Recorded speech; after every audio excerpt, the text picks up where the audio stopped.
예수님의 제자들은 주님을 3년 반 동안 따라다니며 동고동락했습니다. 그리고 예수님이 직접 가르쳐 주시고 훈련시키셨어요. 그런데 결정적인 순간에 주님을 부인한 이가 있고 또 제자들은 주님의 곁을 떠났습니다. 뿐만 아니라 예수님께서 말씀하신 대로 죽음에서 부활하신 이후에 주님으로부터 직접 가르침만 받았을 게 아니라 주님의 부활을 직접 목격했어요. 그랬음에도 주님이 승천하신 이후에 그들은 복음을 증거하는 일에 소극적이었습니다. 그러나 이러한 주의 제자들이 큰 변화가 일어나게 됐어요. 언제부턴가 하면 오순절 마가의 다락방에 성령이 강림한 그 이후 제자들은 확실히 담대해졌습니다. 숨어서 겨우겨우 기도하던 그들이 문을 박차고 나가 예수님이 메시아이신 것을, 하나님이 보내신 메시아이신 것을 증거하기 시작합니다. 어떻게 이런 일이 가능할까? 그것은 바로 그들이 성령을 받고 성령의 능력으로 충만했기 때문입니다. 오순절 마가의 다락방에 강력하게 성령이 임한 것은 하나님의 계획 속에 있었어요. 그것은 하나님의 나라를 확장시키기 위하여 제자들을 강하게 하시고 또 그 후에 하나님의 택한 자들을 통하여 땅끝까지 복음이 증거되게 하기 위한 하나님의 계획이셨습니다. 그러면 하나님의 나라가 확장되고 전 세계에 복음이 전해지는 땅끝까지 복음이 전파되기 위해서 하나님이 세우신 전략은 어떠한 것일까? 그것은 복음의 능력을 하나님을 믿는 모두가 사용할 수 있게 하시는 것입니다. 바꿔 이야기하면 우리가 보이지 않는 영적 싸움에서 100번 싸우면 100번 모두 이길 수 있도록 오직 복음의 능력으로 충만케 하시는 것이에요.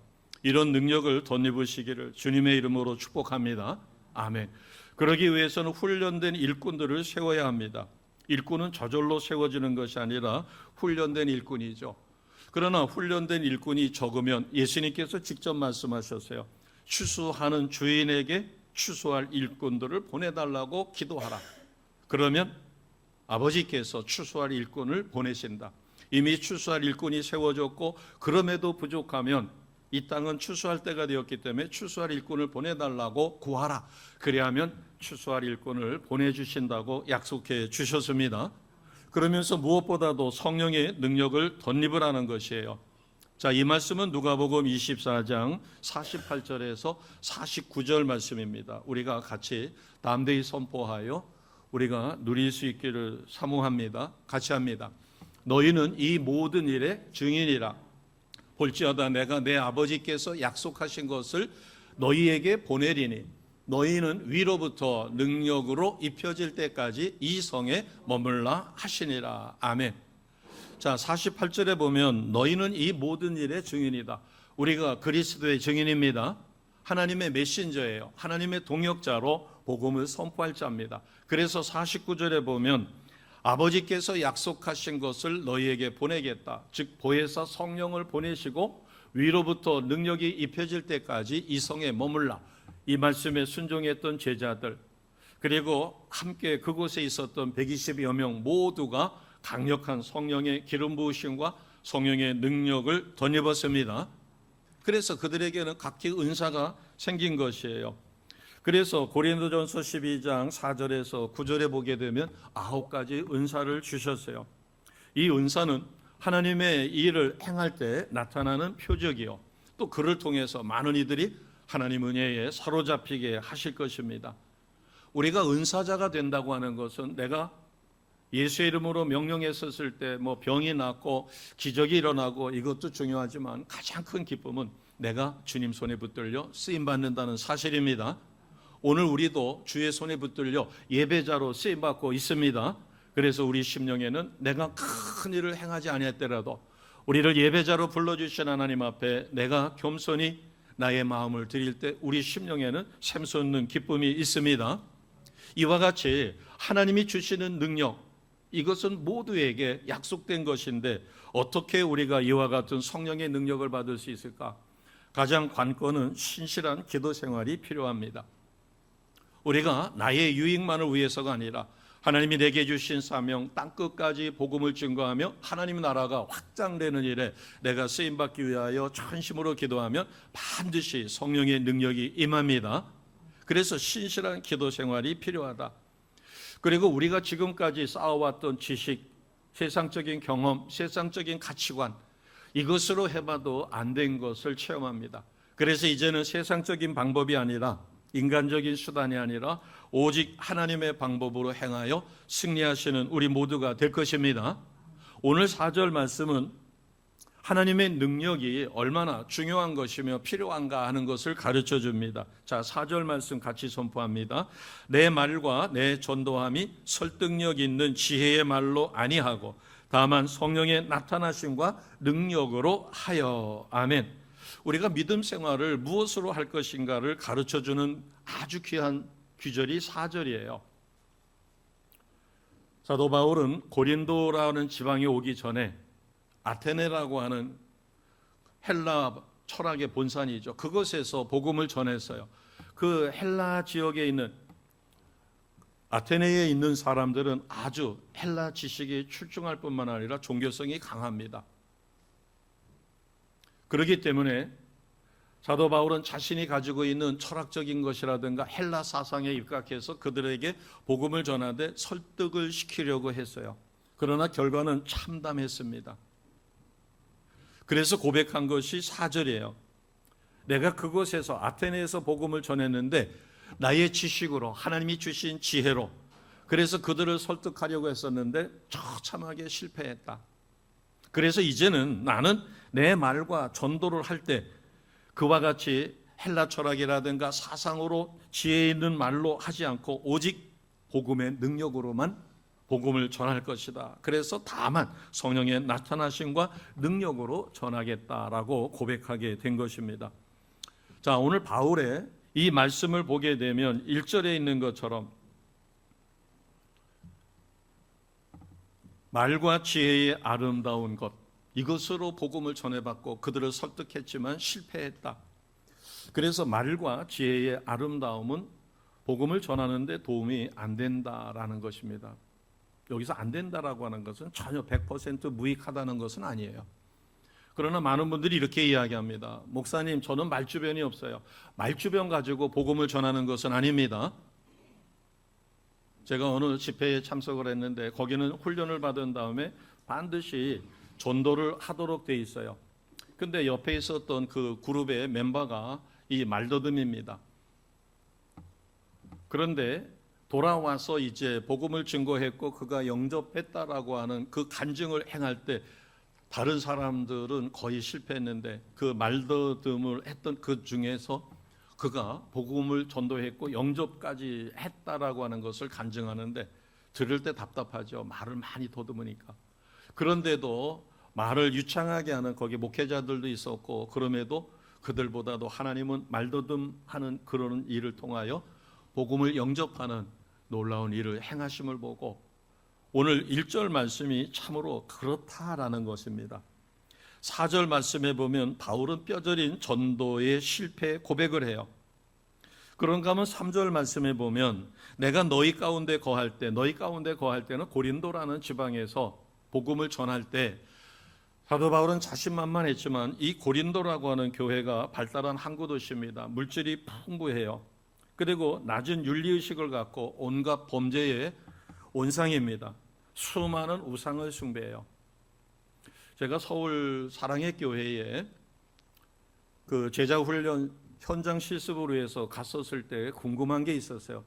한편으로는 사랑의 교회의 평균 교육 수준이 고졸 이상이라고 하고 뭐 석박사들이 수두룩하고 외국에서 공부하고 온 사람이라든가 사회적으로 저명하고 특히 재력적으로다가 대단한 부를 가지고 있는 사람들인데 저들에게 어떻게 복음을 전하고 신방을 가서는 도대체 어떻게 신방을 할까?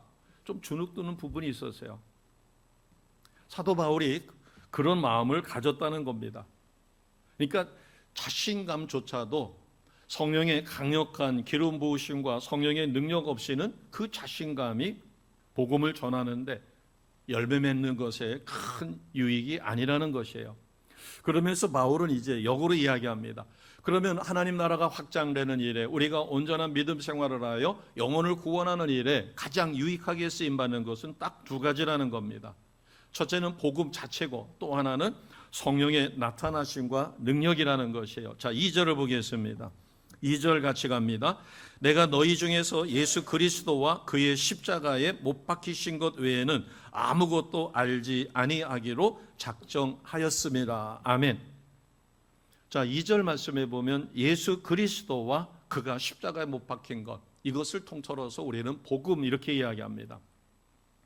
그러니까 바울이 복음을 전할 때 아테네라고 하는 곳에서는 바울이 생각할 때 저들은 지식이 많고 헬라 사상에 능통한 자들인데 납득하기가 어려운 순수 복음을 전하여 예수 그리스도, 예수께서 십자가에 죽으셨고 그를 믿어야 죄사함을 받고 하나님 나라 백성이 된다, 이것 전하는 게 쉽지 않을 거다라고 생각해서 헬라 철학으로 그것을 풀어서 그들에게 설명을 했더니 아무도 주를 영접하지 않았어요.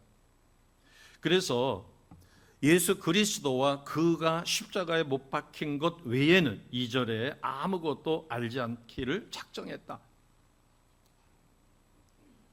바꿔 이야기하면 복음을 전할 때 철학이나 사상으로 설득하는 것이 아니라 담대한 믿음으로 예수 그리스도가 메시아고 예수께서 십자가에 나를 위하여 죽으신 그 사실을 믿을 때 우리는 하나님의 자녀가 된다는 이 복음의 본질만을 전하면 놀라운 역사가 일어납니다.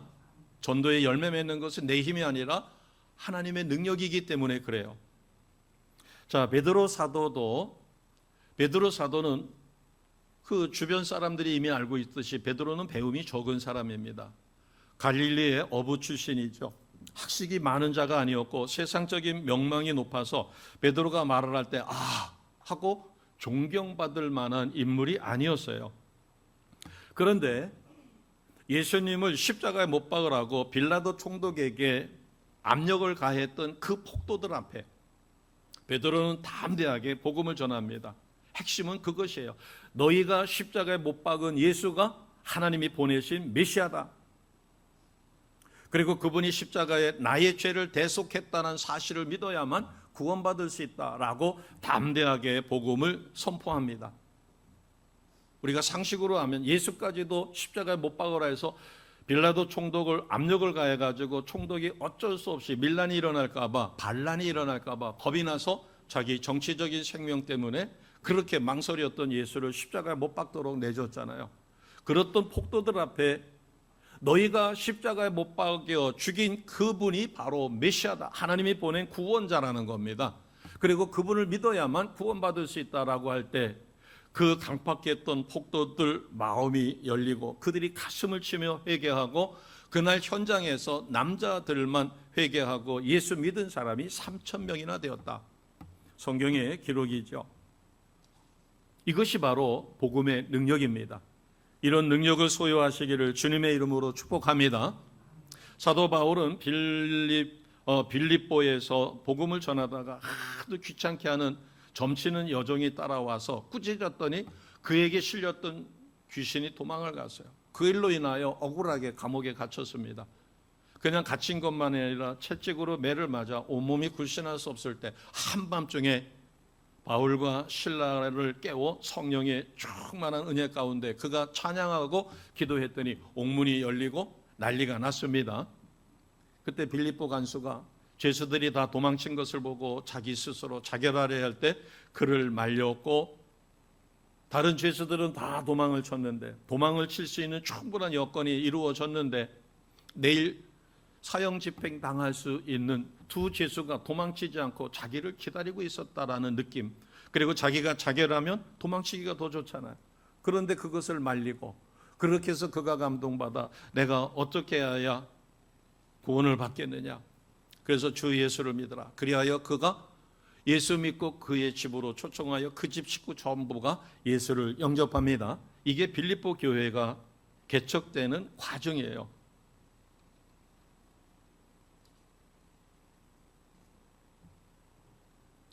복음의 능력은 빌립보 간수와 그 가족 전체가 구원받고 그로 인하여 빌립보 교회가 개척되는 새 역사를 창조합니다. 이게 바로 복음의 능력이에요. 그래서 우리는 반드시 복음의 능력을 덧입어야 합니다. 그래서 바울은 2절에 그렇게 이야기하는 거예요. 예수 그리스도 그리고 그가 십자가에 못 박힌 것 외에는 더 필요 없다는 겁니다. 복음으로만 무장되어도 하나님의 나라를 증거하는 일에 충분하다는 이 사실을 확실히 믿으시고 끝까지 승리하는 우리 모두가 되십니다. 아멘. 자, 두 번째는 4절이에요. 4절 끝에 보면 전도를 할 때 설득력 있는 지혜의 말로 안 하고 무엇으로 하겠다는 거예요? 성령의 나타나심과 능력으로. 여기서 성령의 나타나심은 간단하게 이야기하면 이렇습니다. 우리 성도님들이 혼자서 복음을 전하는데 잘 영접을 안 해요. 그래가지고 잘 설득을 해가지고 목양실로 모시고 옵니다. 그래서 제가 때로는 사형리라든가 또는 뭐 여러 가지 그림책이라든가 아니면은 그때 상황에 맞춰가지고 복음을 전하고 때가 되었다라고 했을 때 영접 기도를 시킵니다. 그러면 영접을 위해서 모시고 왔던 분이 처음에는 완강하게 거절할 때 그의 얼굴은 아주 어두워요. 그래서 쉽게 표현하면은 맛있는 과일을 먹다가 봤더니 그 속에 벌레가 있는 거예요. 순식간에 얼굴이 어떻게 변할까? 그런 표정으로 들어와서 복음을 영접하지 않던 그가 나중에 성령의 감동으로 복음을 영접한 다음에 그의 얼굴은 환하게 바뀝니다. 광명한 천사의 얼굴처럼. 그러니까 극과 극을 보는 거예요. 그럴 때 와, 성령께서 역사하시는 것이 이런 것이구나라고 하는 것을 때로는 뭐 십수분 만에, 어떨 때는 30분이 넘도록, 어떨 때는 3시간 동안 실갱이를 하다가 3시간이 넘어서 영접했었을 때는 더 강력한 역사가 일어납니다. 그래서 그의 얼굴 표정이 바뀌고 그가 순순히 영접한 다음에 자기의 속에 있는 말을 술술 털어놓을 때 그 현장에서 와, 이것이 바로 성령의 나타나심이구나. 우리가 혼자 기도하더라도 성령의 임재는 체험할 수 있어도 성령의 나타나심을 임재로 체험할 수는 있어도 뭐 우리 눈에 보이는 것처럼 이렇게 되지 않으니까 제가 가장 볼 수 있는 것은 내가 복음을 전하다가 그가 예수를 영접할 때 그 현장에서 성령의 나타나심이 얼마나 위대한 것인가를 체험하실 수 있습니다. 아멘.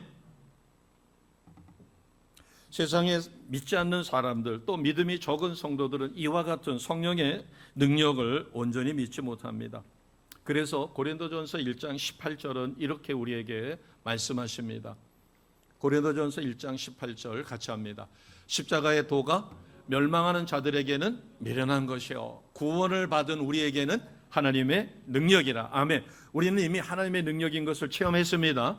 복음을 증거하고 귀신을 쫓아내고 또 병든 자를 위하여 기도할 때 병이 낫고 또 아기 엄마가 아기를 안고 응급실을 몇 번 왔다 갔다 하다가 도저히 방법이 없고 열이 올라가면은 이 두뇌에 문제가 생겨가지고 겁이 잔뜩 나요. 그러다가 눈물로 하나님 앞에 기도할 때 아기가 쌕쌕 자는 모습을 체험하게 되고 하나님의 능력이 자기에게도 있다라는 사실을 확인할 때 아기가 난 것도 기쁘지만 하나님이 내 기도를 들으셨다는 그 기쁨이 너무너무 큽니다. 이것이 하나님의 능력이에요. 그런데 안 믿는 사람은 그 능력을 현장에서 보고서도 안 믿는 거예요. 마술은 믿습니다. 마술은 눈속임인데 마술은 믿으면서 하나님의 능력이 현장에서 나타나는데도 안 믿어요. 왜? 바로 십자가의 도가 멸망하는 자들에게는 택함 받지 못하고 영접하지 못한 자에게는 미련한 것처럼 보이는 거예요. 또 믿음이 연약한 사람들은 아니 저렇게 한다고 해서 저 전도지를 돌린다고 해서 복음이 전파돼?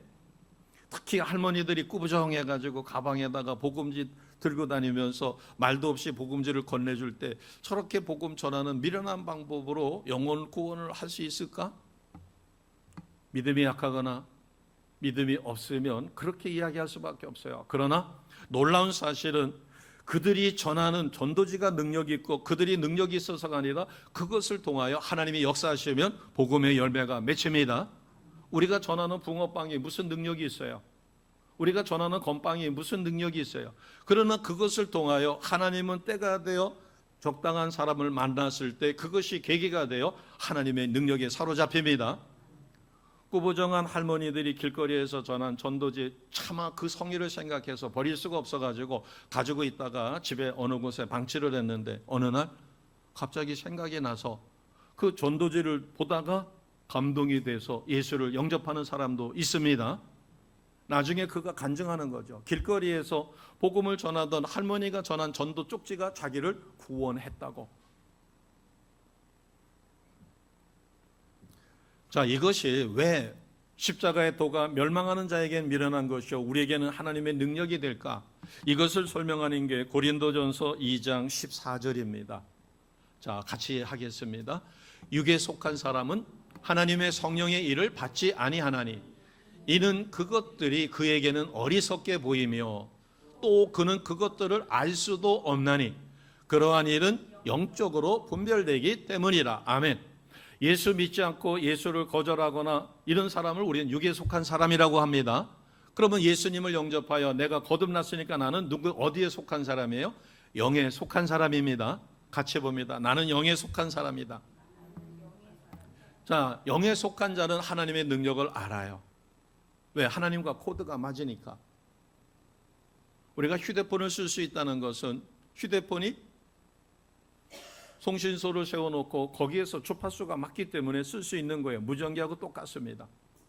그런데 육에 속한 사람은 하나님과 영이 안 맞아요. 코드가 안 맞는 거예요. 주파수가 안 맞는 겁니다. 그렇기 때문에 성령의 일을 받아들일 수도 없어요. 그리고 성령에 사로잡히지 않으니까 코드가 맞지 않으니까 무지해 보이는 거예요. 아이고 저런 방법으로 저게 될까? 그러면서 능력이 뭔지 복음이 무엇인지 전혀 모르는 것이에요. 왜? 이거는 영적으로 분별되기 때문에. 우리가 자주 쓰는 것처럼 밭둑에 있던 아이가 개미한테 저기 농부가 밭을 가니까 빨리 너 피난 가. 백날 이야기해봐야 개미와 사람의 언어는 통하지 않습니다. 똑같아요. 자, 고린도전서 1장 21절입니다. 같이 하겠습니다. 하나님의 지혜에 있어서는 이 세상이 자기 지혜로 하나님을 알지 못하므로 하나님께서 전도에 미련한 것으로 믿는 자들을 구원하시기를 기뻐하셨도다. 아멘. 이 세상에서 복음을 전할 방법은 아무것도 없다는 거예요. 그래서 하나님이 미련하게 보이는 무슨 방법을 택하셨다고요? 전도에 미련한 방법으로. 그러니까 안 믿는 사람은 그렇게 복음을 전한다고 되겠냐? 믿음이 연약한 사람은 그렇게 복음을 전한다고 되겠느냐? 허리가 꾸부정한 할머니들이 길거리에서 쪽지 하나 절하는데 그것 가지고 복음이 전해지겠느냐? 붕어빵을 아무리 맛있게 만든다고 해도 그 붕어빵이 복음을 전할 수 있겠느냐? 그러나 하나님께서는 이 세상의 어떤 방법으로도 세상의 지혜로는 안 되고 설득해서 되는 것이 아니라 오직 하나님의 능력으로 이루어집니다. 그래서 우리가 그 능력을 얻어야 돼요. 그래서 하나님은 전도에 미련한 것으로 믿는 자를 구원하기를 기뻐하신다. 바꿔 이야기하면 우리가 그와 같은 능력을 얻어 그 능력으로 인하여 복음을 전하며 그 열매로 주님 앞에 섰을 때 우리는 상급을 반드시 받아야 합니다. 상 받는 자가 되어야 돼요. 그래서 내가 전도에 영혼 구원하는 일에 내 주변에 죽어가는 영혼을 바라볼 때 그를 불쌍히 여기는 마음이 없다면 나는 회개해야 될 일이에요. 오직 내가 어떻게 해서 천국 가고 내 자식들이 어떻게 잘 되고 여기에만 관심이 꽂혀 있다면 그것은 절반의 복음 생활도 미치지 못하는 것이에요. 만약에 예수님이 그렇게 이기적으로 생각하셨다면 절대로 십자가에 죽으실 리가 없죠. 근데 놀랍게도 많은 사람들이 오직 내 교회, 오직 내 가정, 내 자식, 내 부모 이 범위를 넘어가지 못한다는 거예요. 나라와 민족을 위해서 기도 안 하는 거 아닙니다. 합니다. 지금이야 회중기도에서 주계장막을 무너뜨려달라, 철회장막을 무너뜨려달라, 그 다음에 38선을 무너뜨려달라 그렇게 기도하지는 않습니다. 그러나 제가 어린 시절에는 항상 단골로 나오는 게 중국의 주계장막을 무너뜨려 주시고 소련의 철회장막을 무너뜨려 달라고 기도했을 때 그 기도가 시간이 지나면서 때가 되니 중국이 개방됐습니다. 소련이 무너졌습니다. 독일이 통일됐어요. 이제 우리가 복음 통일을 항상 기도하는데 복음 통일은 반드시 이루어집니다. 왜?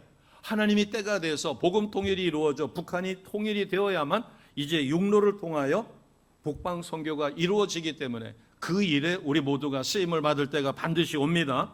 그러기 위해서 우리는 주님의 복음의 능력에 사로잡힌 자가 되어야 할 것이에요. 그러기 위해서는 우리는 성령을 바로 알아야 합니다. 왜냐하면 하나님의 아들이셨어요. 성자 하나님이신 예수님도 공생애를 시작할 때 하나님이 침례를 받을 때도 그렇고 40일 금식 이후에 공생애를 시작할 때도 성령을 무엇 붓듯이 부어 주셨다고 그랬어요? 물 붓듯이. 같이 해봅니다. 물 붓듯이. 오늘 이 시간도 물 붓듯이 성령을 우리에게 부어 주십니다. 왜냐하면 예수님이 공생애를 시작한다는 것은 하나님의 나라를 선포하고 하나님의 나라 백성 만들며 하나님의 나라가 확장되는 일에 제자와 우리를 쓰시기 원하십니다. 그 일에 우리가 동역자가 된 것이에요. 주님에게는 제자가 있었고 주변 사람들이 있었듯이 우리는 성령에 사로잡혀 주님의 제자요 하나님의 동역자로 하나님 나라가 확장되는 일에 우리는 온전히 쓰임을 받아야 합니다. 그래서 우리에게 각 심령마다 성령이 부어지는 것이에요. 하나님도 예수님에게 성령의 능력을 물 붓듯이 부어 주셨기에 어떤 권세도 예수를 이길 수가 없었어요. 마귀도 이기지 못했고 바리새인도 이기지 못했고 돌을 들어 치려 하던 그들도 그 능력 앞에 도망칠 수밖에 없었습니다. 성령은 우리에게 권세를 주시는 하나님의 영이십니다. 그래서 우리가 기도할 때 내 힘이 아니라 성령의 능력으로 나의 기도를 붙드시고 응답되게 하시고 감동시키시며 예배 때 우리는 성령에 사로잡혀 하나님 기뻐하시는 신령과 진정으로 예배 드립니다. 그러기 위해서는 우리가 마가의 다락방에 주의 택한 백성들이 120여 명이 모여가지고 전심으로 기도할 때 강력한 성령이 임한 것처럼 우리는 기도에 최선을 다하며 성령의 역사가 있음을 믿어야 합니다. 우리가 꼭 알아야 될 것이 아주 중요한 게 하나 있습니다. 우리가 전도를 설득으로 이루어진다. 내가 말을 잘해가지고, 물론 말을 잘하는 것이 못하는 것보다는 나을 수 있어요. 그러나 저는 체험을 했습니다. 제가 사랑하는 후배가 복음을 전하다가 보니까 다른 사람들은 다 수긍을 하는데 그 후배는 계속 반발을 하는 걸 말만 하면 털을 잡아가지고 이렇고 저렇고 얘기를 해요. 그래서 집으로 초대를 해가지고 비록 하숙집이었었지만 주인 아줌마한테 이야기해서 밥을 같이 먹었어요. 그런 다음에 이제 제가 좋아하는 커피도 타주고 이렇게 한 다음에 대화를 시작했어요. 결론을 얘기하면 밤을 새웠습니다. 제가 이렇게 설득을 하면 또 반발을 하면 그걸 가지고 또 설득을 하고 또 반발을 하고 그러다 보니까 8시간 초저녁에 밥 먹고 나서 시작한 게 홀랑 세웠어요. 저도 피곤했지만 그 후배도 나중에는 한국을 하고 아유 형님 선배님 전하는 말씀 다 믿으니까 이제 그만합시다. 그래서 영접 기도를 시켰어요. 저는 너무 좋았어요. 근데 결과는 어떻게 됐어요? 거짓 영접이었어요. 8시간을 제가 전심으로 이렇게 하니까 후배가 선배 보기에 딱 했는지 거짓으로다가 해서 이제 끝났어요. 저는 너무너무 좋았어요. 그런데 얼마 지난 다음에 보니까 전혀 예수 영접한 사람이 아니었어요. 설득은 아니구나.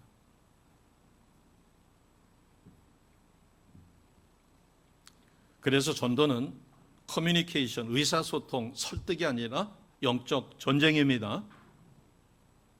자, 고린도후서 4장 3절 4절 왜 영적 전쟁인가를 우리에게 가르쳐 줍니다. 같이 하겠습니다. 만일 우리의 복음이 가리었으면 망하는 자들에게 가려진 것이라. 그 중에 이 세상의 신이 믿지 아니하는 자들의 마음을 혼미하게 하여 그리스도의 영광의 복음의 광채가 비치지 못하게 함이니 그리스도는 하나님의 형상이니라. 아멘. 지금 여기 서치가 너무 밝습니다.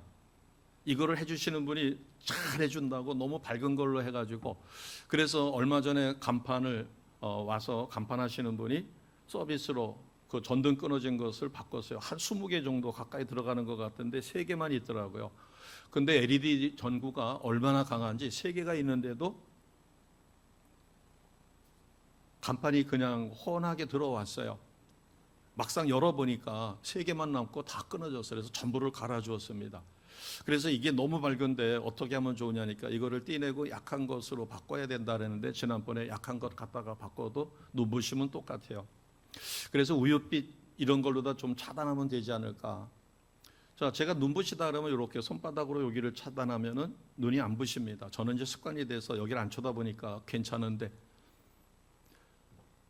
오늘 4절 말씀이 그것이에요. 이 세상의 신이 믿지 않는 사람의 마음을 혼미하게 한다.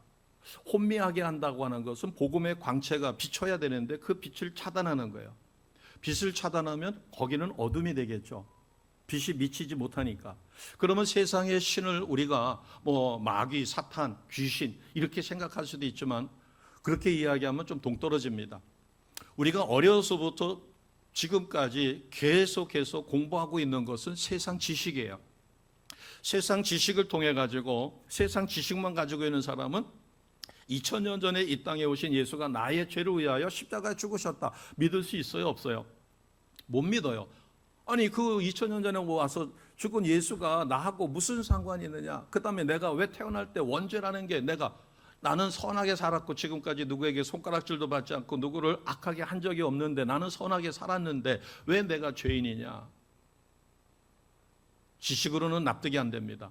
그러나 오늘 본문 말씀에 고린도후서 4장 4절에 보면 가리었다 이렇게 표현합니다. 세상의 신이 믿지 아니하는 그들의 마음을 혼미하게 했다. 혼미하게 했다고 하는 것은 옳게 분별하지 못하도록. 그러니까 빛으로 이야기하면 빛을 차단시켰던 거죠. 그리고 세상의 신, 우리가 소위 말하는 이성적인 배움, 나의 지금까지의 경험, 이것이 내가 복음을 받아들이고 예수를 영접하는 데 도움을 주는 게 아니라 거꾸로 방해가 된다는 겁니다. 그러면서 그리스도는 누구의 형상이에요? 하나님의 형상이에요. 보이지 않는 하나님의 형상이고 예수님은 보이지 않는 아버지와 그 성부 하나님을 성령으로 우리가 예수님을 보면, 그러나 우리는 예수님도 보지 못했지만 우리는 성령의 도우심으로 성부 하나님, 성자 하나님, 성령 하나님의 역사하심으로 우리는 예수님이 나의 구원자여 메시아이신 것을 확실하게 믿습니다. 아멘. 자, 그래서 우리가 영적 전쟁에서 이기는 비결을 야고보 사도는 우리에게 이렇게 가르쳐 줍니다. 같이 선포합니다. 그런즉 너희는 하나님께 복종할지어다. 마귀를 대적하라. 그리하면 너희를 피하리라. 아멘. 아마 시도해 보신 분도 있을 거예요. 전에 청년들을 가르칠 때 청년 중에서 고지식한 청년이 그렇게 묻더라고요. 목사님, 그때는 참 목사님이 아니라 집사였었어요. 평신도였을 때 청년들을 가르쳤을 때 청년이 그렇게 묻더라고요. 장 집사님, 마귀를 대적했어요. 마귀한테 나사렛 예수 이름으로 떠나가라고 선포했어요. 그런데 안 됐어요. 왜 안 됐을까요? 자, 7절 말씀은 그 비결을 우리에게 아주 정확하게 가르쳐줘요. 마귀를 대적하라. 그리하면 너희를 피하리라. 바로 그 앞에 뭐가 있어요? 하나님께 뭐 하라고요? 복종하라는 겁니다. 내가 하나님 말씀대로 철저히 살으려고 기도하고 말씀 묵상하고 하나님 뜻대로 영혼 구원하기 위하여 내가 밥도 사주고 틈을 내서 그를 만나가지고 복음을 증거하려고, 그리고 내 가정, 내 자녀 이 좁은 틀에서 벗어나려고 내가 기도하며 하나님 저를 써주세요. 또 쓰심을 감사했고 이렇게 그런 삶이 이루어지면 여호와께 하나님께 복종한 자입니다. 그러면 반드시 나사렛 예수 이름으로 선포할 때 마귀가 도망가고 병든 자를 위하여 기도할 때 표적이 나타납니다. 병이 치료됩니다. 그런데 왜 안 되냐? 그것은 하나님께 온전한 복종이 이루어지지 않았기 때문에 그래요. 아멘입니다. 그래서 영적 전쟁은 하나님께 복종하는 것부터 시작이 됩니다. 그러면 영적 전쟁이 뭔지를 우리가 알아야 될 것이에요. 일반 전쟁은 눈에 보이는 적입니다. 자, 북한을 주적이라고 표현하면 이제 전쟁이 일어나면 우리는 누구랑 싸워요? 북한 괴뢰군하고 싸워요. 같은 동포이지만 살기 위해서는 어떻게 해요? 죽여야죠. 막아야죠. 그래서 세상 전쟁은 눈에 보여요. 그러나 영적 전쟁은 눈에 보이지 않습니다. 심지어는 내 자녀에게 바른 것을 가르쳐도 악한 영이 자녀의 마음을 헝클어 놓으면 부모의 말에 반박을 해요. 대들어요. 자, 싸움터는 일반 전쟁은 싸움터, 전쟁터가 따로 있어요. 우크라이나 전을 보게 되면 러시아와 우크라이나가 어디서 싸우는가 해서 그 싸우는 전쟁터가 있습니다. 그러나 영적 전쟁은 이 싸움터가 우리 눈에 보이는 게 아니에요. 우리의 생각을 가지고 내가 기도할 때 생각을 통하여 기도를 방해할 수도 있어요. 생각이나 마음이나 삶의 현장이나 아니면 내가 지금까지 가지고 있는 가치관이 나의 믿음 생활을 방해할 수도 있어요. 전도하려고 하면 저런 방법으로 될까? 붕어빵을 줬는데 이거 전한다고 해서 복음이 전파될까? 나오긴 나왔는데 안 할 수는 없고, 이렇게 세상적인 지식이 나의 발목을 붙잡아요. 이게 바로 싸움터입니다. 내 마음, 내가 가지고 있는 지식. 일반 전쟁은 적군과 아군으로 명확하게 나누어져요. 그러나 영적 전쟁은 눈에 보이지 않습니다. 내 마음이 나를 괴롭게 할 수도 있어요. 내 마음속에 미움과 시기와 질투가 있어요. 교회 생활은 공동체입니다. 아멘. 그럼 우리가 이렇게 예배를 드릴 수 있다는 것은 누군가가 이 예배의 성전을 깨끗하게 정리를 해놨기 때문에 우리는 편하게 와서 예배를 드립니다. 아무도 성전을 청소하지 않는다면 또 오늘 우리는 점심에 맛있는 것을 먹을 거예요. 특별히 오늘 삼계탕을 하신다고 그러더라고요. 그런데 우리가 그것을 먹을 수 있는 것은 누군가가 어제서부터 아니면 며칠 전부터 준비해가지고 수고함이 있기 때문에 우리는 그것을 맛있게 먹습니다. 그러기 위해서는 우리가 이 일에 모두가 참여를 해야 되는 거예요. 그래서 하나님 일에는 은퇴라는 것이 없는 겁니다. 세상에서는 나이가 정년이 넘으면 60세가 넘거나 65세가 넘으면 은퇴를 해요. 정년 퇴직을 합니다. 그러면 그거 할 일이 없어요. 그러나 하나님 앞에는 은퇴가 없다는 이야기는 내가 나이가 들어서 은퇴를 했다고 해서 우리는 기도 생활 안 할 수 있나요? 예배 생활 안 할 수 있나요? 아니에요. 그래서 하나님 앞에는 은퇴가 없는 거예요. 아주 우리 인식 속으로, 물론 공식적인 직임을 갖다가 이제 내려놓는다든가 이런 것은 있어도 우리의 신앙생활에는 은퇴란 없습니다. 아멘. 그래서 영적 전쟁은 이와 같이 내 마음속에 시기와 미움과 질투와 그 다음에 그 일을 내가 왜 해? 오늘도 저희들이 점심을 먹고 나면 성전 청소를 할 것이에요. 물론 우리 성도님들이 와서 의자도 다 닦아주고 바닥도 쓸어내고 물걸레질도 하시고 하지만 어떨 때 보면은 피아노가 뽀얀 때가 있어요. 제가 너무 민망해서 고운 천으로다가 닦기도 합니다. 그리고 이제 다음 주 월요일 날을 기점으로 해서, 근데 저도 어느 교회 갔었을 때 다 준비가 되어 있는데 이래 구석을 봤었을 때 구석에 거미줄이 있으면은 여기 성도들이 꼼꼼하지 못하구나 이렇게 느낌이 와요. 그래서 우리는 거미줄부터 시작해서 꼼꼼하게 합니다. 평상시에도 우리가 봄, 가을로 대청소를 하지만 그러나 이 일에 그 일을 내가 왜 해? 라고 생각한다면 누가 하겠어요? 그러면 용역을 불러요?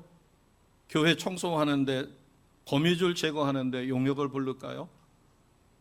요즘에 기술자 부르면 문이 삐걱거려 가지고 안 돼요. 그래서 와서 해달라 하면 기술자는 최소한 기술자 하루 출장비가 30만 원에서 50만 원입니다.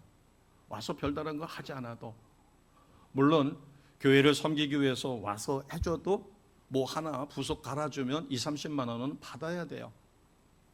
그러면 교회가 그런 일이 있을 때마다 아무도 돕지 않는다면 매번 그런 용역들을 통해 가지고 일을 해야 될 거예요.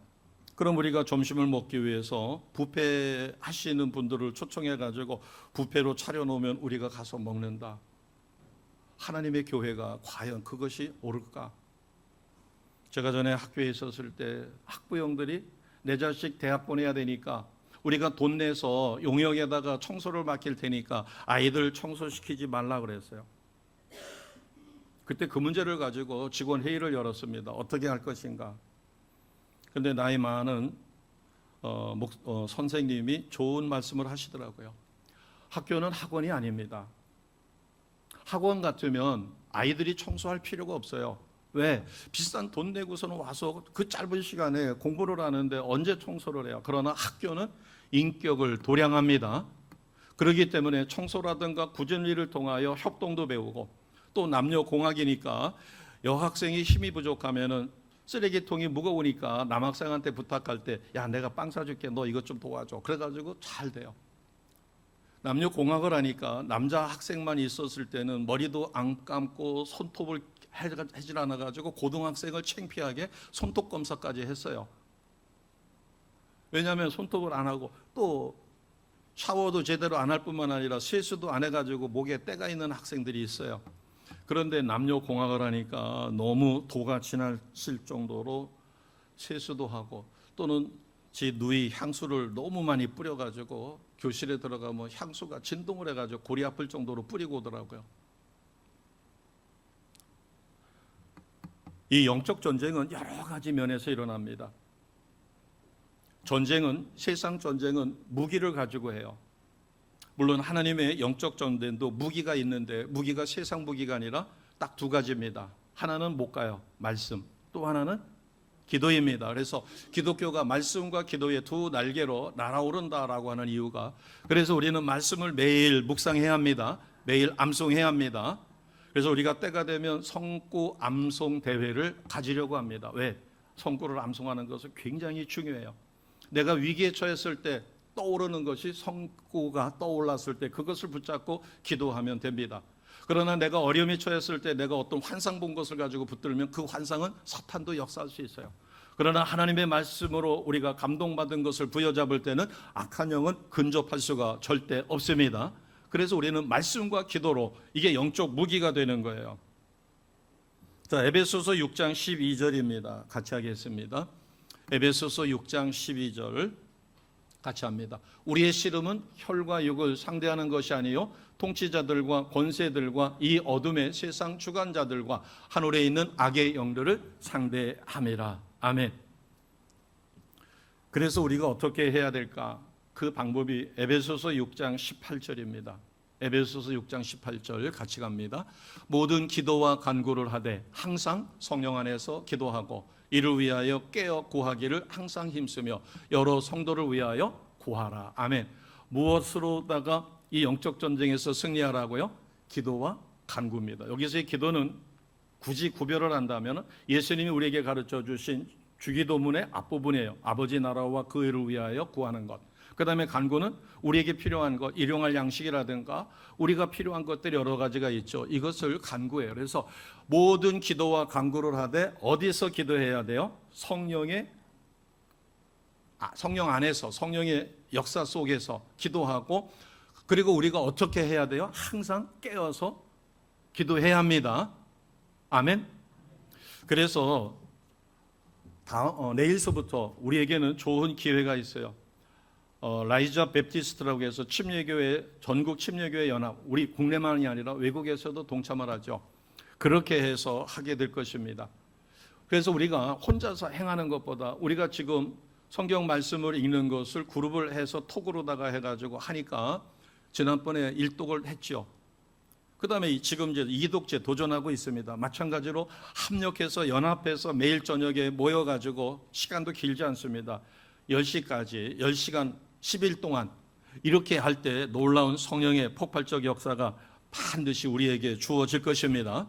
그래서 우리는 나 자신을 위해서는 하루에 30분에서 1시간을 기도하면 좋을 것입니다.